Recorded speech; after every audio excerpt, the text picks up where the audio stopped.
tarde a todos, muito obrigada. Eu sou Regina Pedroso, diretora executiva da BToken, que é a Associação Brasileira das Empresas Tokenizadoras de Ativo e Blockchain. Uma associação nova, com 1 ano e meio de vida, mas que surgiu para atuar nesse mercado novo de tokenização. Mercado muito interessante, que promete impactar todo o sistema financeiro para os próximos meses e anos. A tokenização, quantos de vocês todos conhecem o que é tokenização? Já sabem um pouco para entender? Muito bem. A tokenização, ela está num momento especial de mercado onde ela está ganhando escala. Dentro da associação, a gente trabalha com alguns pilares importantes de mercado. Um deles é o fomento das empresas do setor e o segundo deles é a regulação. Algo muito importante, o que vai trazer escalabilidade para esse mercado é a regulação. Então, a gente tem 3 faces da regulação. Uma ligada à CVM, que trata de valores mobiliários tokenizados. Uma esfera que diz respeito ao Banco Central, onde recentemente foi aberta uma consulta pública para ouvir o mercado sobre as prestadoras de serviços de ativos virtuais, que são as exchanges, custodiantes e intermediários. Também a gente tem um outro mercado, que é o de RWA, que é o World Assets, que são os ativos do mundo real tokenizados. Esses 3 mercados compõem o que a gente chama de mercado ecossistema de tokenização. E é muito interessante, porque a nossa visão como associação é que todas as empresas que estão aqui na Febrabantec, em alguma medida, vão ter contato com a tokenização. Todos os ativos que a gente conhece de valor estão sendo transformados por uma versão digital. E aí eu estou com um colega de mercado, especialista em infraestrutura tecnológica, o André Carneiro, que vai poder dividir com a gente vai bater um papo sobre infraestrutura, cases do mercado de tokenização. Boa tarde a todos. Eu sou André Carneiro, eu sou o CEO da BBChain. A BBChain é uma startup especializada em blockchain para o mercado corporativo. Então, basicamente, o que é isso? Né? A gente nasce lá em 2018, egresso ali um pouco de academia, né, com o pessoal da USP, junto com o mercado financeiro, da onde são os founders. E a gente decide, naquele momento, trazer para o mundo dos negócios blockchain.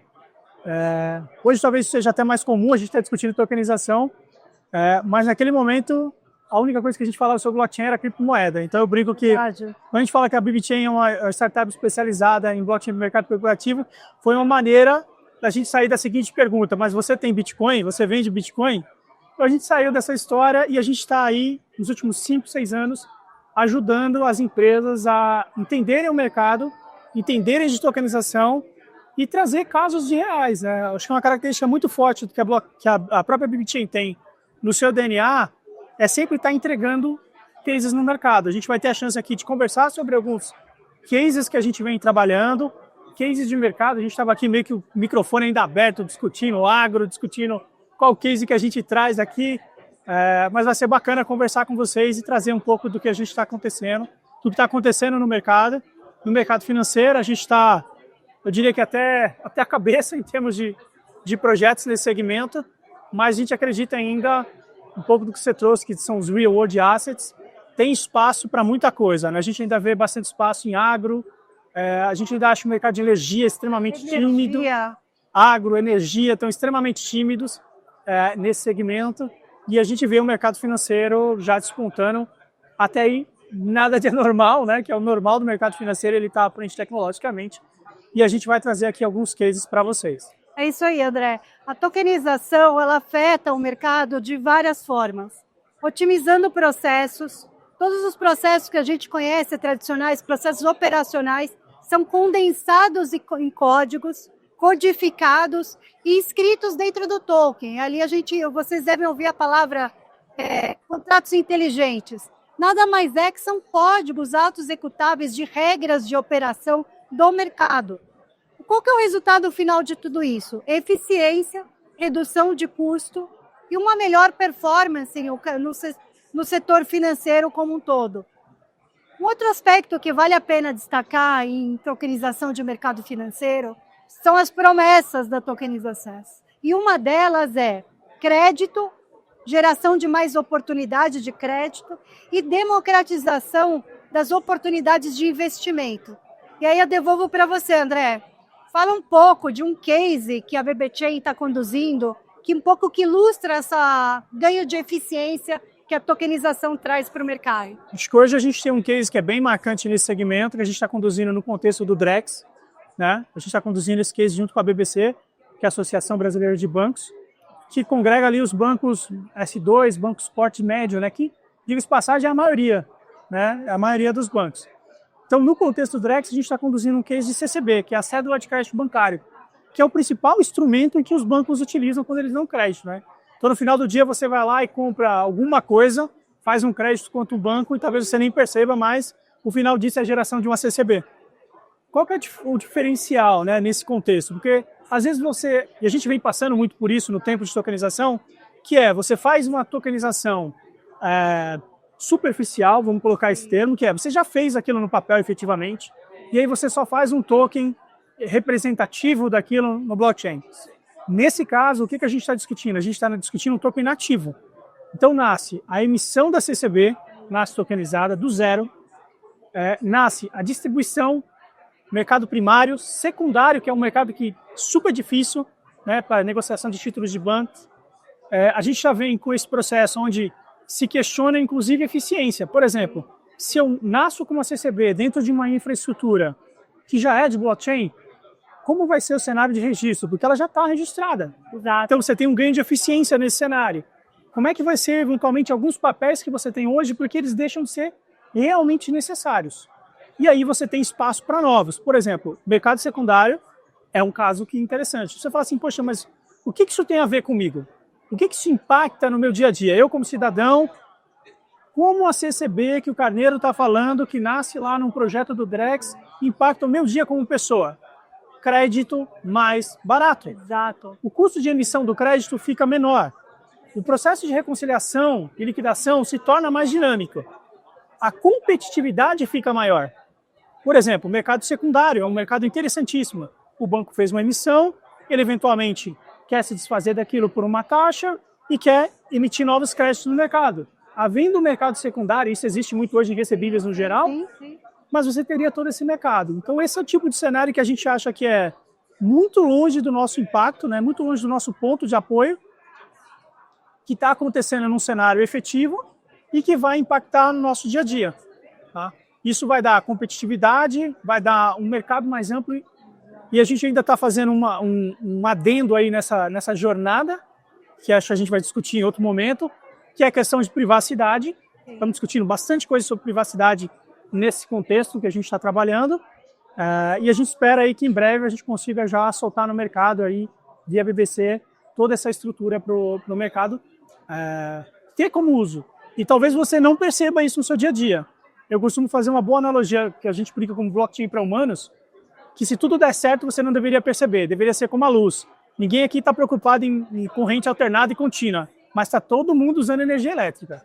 Então, se a gente fizer o nosso trabalho minimamente correto, eu espero que a tokenização em alguns anos seja algo que você simplesmente está tokenizado e você nem percebeu aquilo, porque isso já se tornou natural no seu dia a dia. Acho que no caso do mercado financeiro. Não, excelente. O caso da cédula de crédito bancário tokenizado é um dos principais casos de mercado. Antecipação de recebíveis, na prática, é um dos principais casos que gera impacto para pequenas e médias empresas. Sim. A questão de acesso ao crédito, não só na área de empresarial, mas aí a gente tem algumas visões de futuro que a gente consiga trazer a tokenização, por exemplo, para a área imobiliária. E uma outra área de alto impacto da tokenização é a área de commodities, de agro, onde as safras são convertidas em token e viram uma espécie de moeda que se transaciona no mercado. E para o produtor rural, assim como os proprietários de imóveis, as vantagens são inegáveis.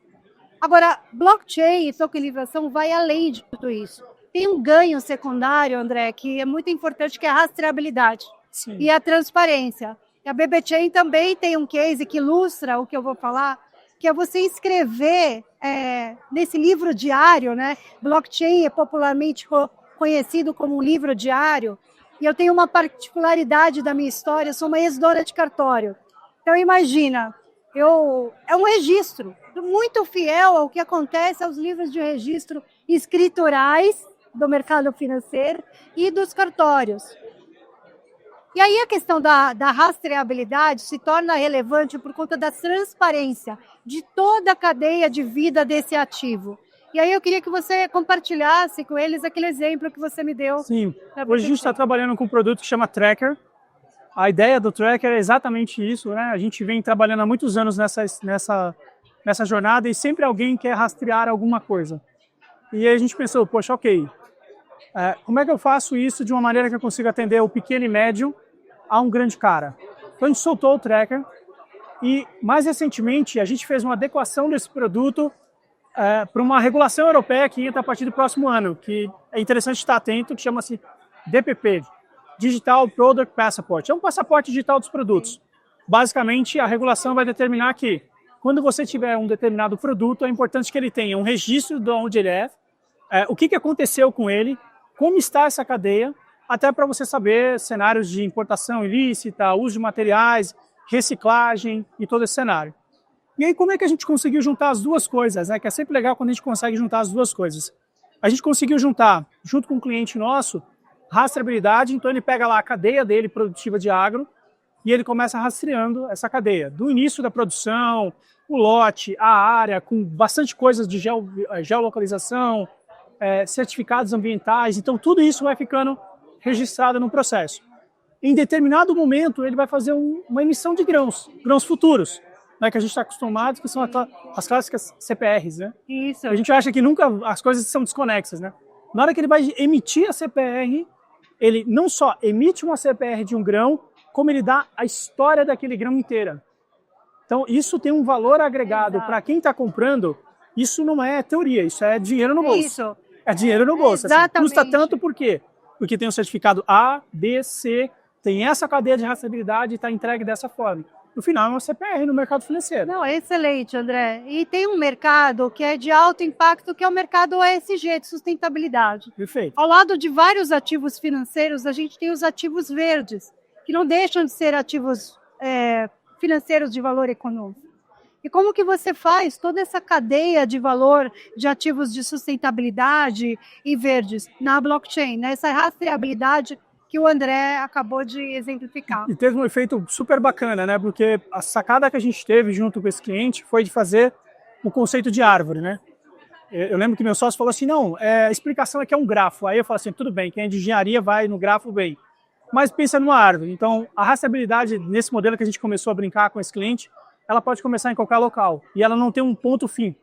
Sim. Então, ele começa rastreando, por exemplo, o grão. Beleza, você pegou aquele grão, um QR Code simples, e você teve autorização do produtor, você pode usar ele na produção de alimento. Sim. A CPR começa a ter um valor diferente.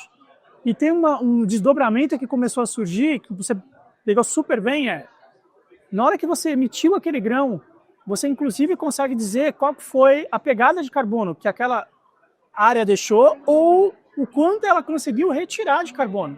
Então você não só está levando um grão, porque é isso que está se olhando também no final do dia, né? Então é diferente de eu falar assim, poxa, eu tenho uma CPR tokenizada, por exemplo, mas não é uma CPR tokenizada qualquer. Eu estou com uma CPR tokenizada que, no final do dia, ela está levando um teco de crédito de carbono no seu processo. Tá? E não que isso tenha sido o objetivo fim da coisa. O objetivo era realmente ter a rastreabilidade e ter a dinâmica. Mas esse é um cenário de como a gente às vezes pensa o mercado financeiro muito isolado, né? Que a gente está em tokenização no mercado financeiro, mas a gente está diretamente ligado e impactado no mundo real. Exato. Então, você sai da fazenda, chega num ativo financeiro, né, num instrumento financeiro. Instrumento financeiro totalmente tokenizado. E aqui deixa uma provocação também para quem está aqui ou quem vai assistir a gente depois. Acho que a gente está num momento de maturidade do mercado de tokenização, você percebe isso mais que a gente, como associação, em que a ideia de tokenizar uma coisa, eu não sei se a gente pode usar de maneira rasa, né? Não ia usar o termo fake, mas rasa. Eu fiz um negócio no papel e estou apenas gerando um token para dizer que tokenizei. este não é mais investimento. Exato. Acabou. Tá? Porque quando você chega na página 2, a pergunta é, mas... Esse token tem que ter conteúdo, e esse conteúdo tem que ter valor financeiro, valor real. Senão você vai... Lastro, tem que ter robustez. Tem que ter. E aí você usa a tecnologia efetivamente gerando valor agregado. Quando você para de fazer replicação apenas, né? Você deve vincular com coisas do mundo real, como é esse caso, né? Você vai criando todo o lastro com agro, mas você tem um momento em que você fala assim, poxa, o ganho está na tokenização full. É isso aí. Quando eu paro de emitir aquele ativo em qualquer outro canto, vou atrás, brigo pela regulação, vocês ajudam muito nisso, trabalha com os reguladores para que seja aceito, e é uma coisa muito provocativa que a gente coloca, né? A gente tentando trazer, lembre-se que o regulador raramente regula a tecnologia. É verdade. Ele vai chegar para você e falar assim, tá bom, mas você pode emitir isso? Você tem as licenças? Você é a pessoa? Você tem responsabilidade sobre isso? E provavelmente, se você tem ou se você consegue chegar nisso, não haveria, em tese, limitações. É muito mais sobre você esclarecer, convencer. Os reguladores no Brasil estão altamente abertos, que é uma vantagem que a gente tem, tá? Sim. Não é em todo local, gente, tá? Tem local que você vai falar de blockchain e o cara fala assim, bloco o quê, né? Aquele negócio do Bitcoin, né? Eu ainda ouço isso, tá? Quando a gente vai para fora, aquele negócio do Bitcoin. Aqui a gente tem um cenário bem real de abertura do mercado, né? É muito positivo, de fato. Assim, o regulador está enfrentando uma série de desafios, e esse desafio também é nosso. Você imagina, leis de 1973, 1980, ou até antiga, regulando o mercado financeiro. E a gente vem com a tecnologia, com a inovação, precisando criar robustez regulatória, conformidade. A associação, de fato, tem feito um trabalho importante de diálogo com o regulador, tanto na esfera de CVM, quanto Banco Central e até Receita Federal. Recentemente vem se discutindo muito, notícia em vários jornais, a questão do IOF, tributação de eventuais. O mercado cripto já é tributado, não é um mercado que está livre de tributação. A Receita Federal já nos pede informações sobre os tokens. Quem tem token precisa declarar esses tokens. Na verdade, não muda muito. O ativo real que a gente palpável ou documento que é tokenizado, ele é equiparado. É a mesma coisa. E no cenário regulatório, esse ano em Brasília, a gente enfrentou questões interessantes. Um deputado federal, ele tem trabalhado um marco legal da tokenização. Então, todas as questões que ainda estão abertas devem ser reguladas nos próximos meses ou ano. Isso vai trazer maior escalabilidade para o mercado. E aí eu te pergunto, ao lado da regulação, que sabemos que é um desafio constante do mercado, qual é o desafio que você considera em termos de adoção da tecnologia? Eu tenho uma provocação que é, se você quer evoluir tecnologicamente, puxe a regulação, não espere. Acho que tem uma provocação que isso não é uma licença para cometer ilícitos, mas você não deve esperar toda a regulação estar perfeita. O desafio que a gente tem hoje a gente tem ainda, isso é a nossa visão, uma concentração do assunto de tokenização em grandes players. Eu acho que o desafio que a gente observa no mercado é como a gente democratiza isso. Tá? A gente tem feito uma discussão muito forte até sobre linguagem mesmo. Poxa, por que a explicação é sempre tão complexa? Por que a gente não transforma isso em coisas mais simples? Por que a gente não leva para o pequeno e médio? Como é que a gente consegue fazer esse cara escalar? E aí, André, você sabe que interessante. Eu vi muita gente pegou Uber para vir para cá, e nessa jornada para chegar na Febrabantec, longa, né, de tempo, surgiu o assunto, o que vocês fazem? E eu falei assim, eu trabalho no mercado cripto, que é de mais fácil entender, não é diferente, né? Mas a gente acabou falando, eu trabalho com cripto. Ele falou, nossa, esses dias eu comprei Solana, Ethereum. E eu falei, é mesmo? Aí eu queria saber mais. Eu falei, mas como? Aí ele abriu o aplicativo, ele mudou do Waze para o Binance. Ou seja, o Uber já estava comprando cripto. E a gente ainda achando... Isso. E o próximo passo dele, eu já posso dizer para vocês, porque isso é real. Ele hoje está comprando moeda. E ele acompanha, eu achei ele super bem atualizado, super com educação financeira, algo excelente na mente dele. E aí, qual que é o próximo passo dele? Comprar um token. Um token de ativo financeiro, um token de agro, um token de imobiliário. O investimento, que antes é algo distante de muitos, está chegando próximo do cidadão.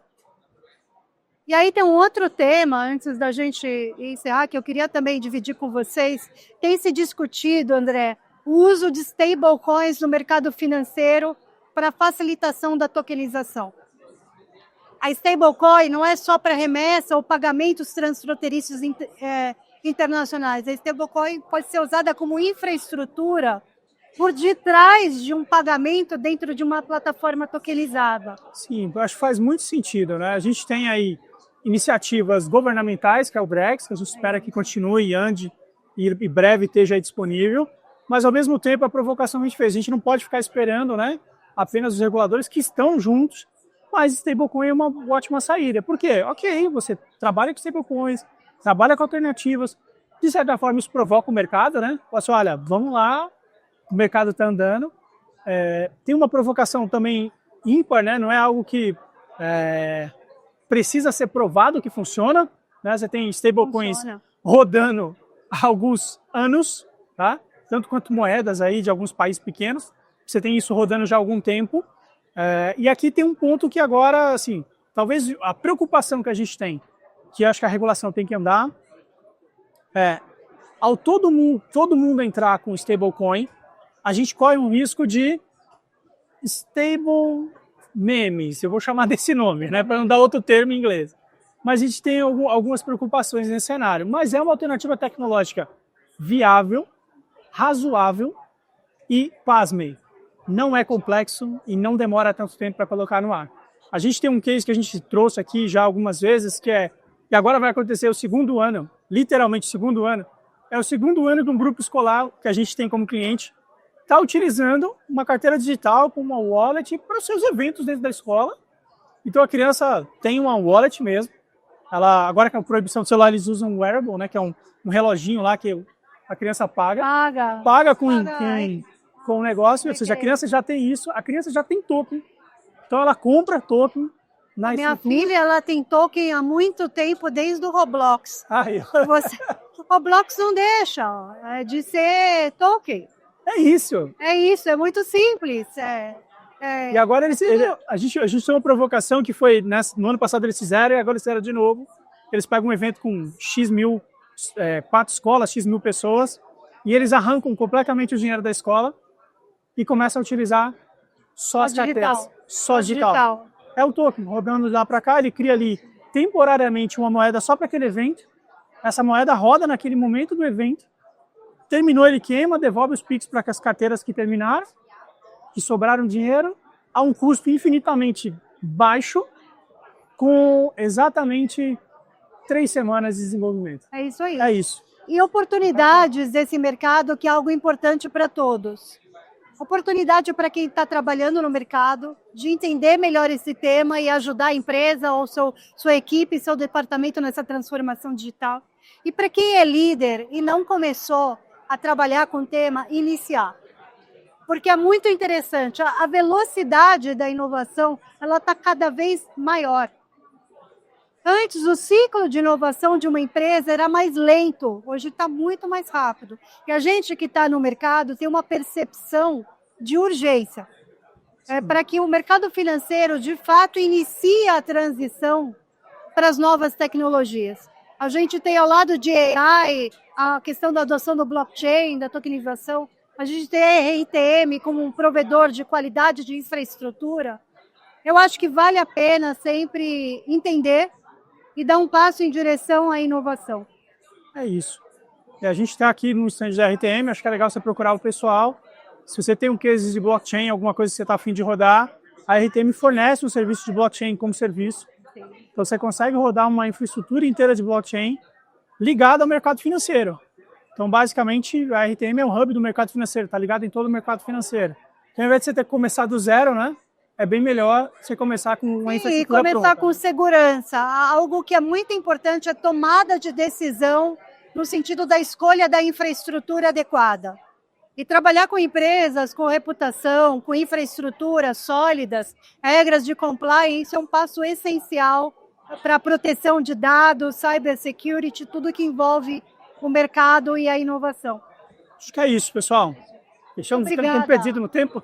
Excelente, obrigada. Foi ótimo. Obrigada a todos. Obrigado, pessoal. Valeu, obrigado.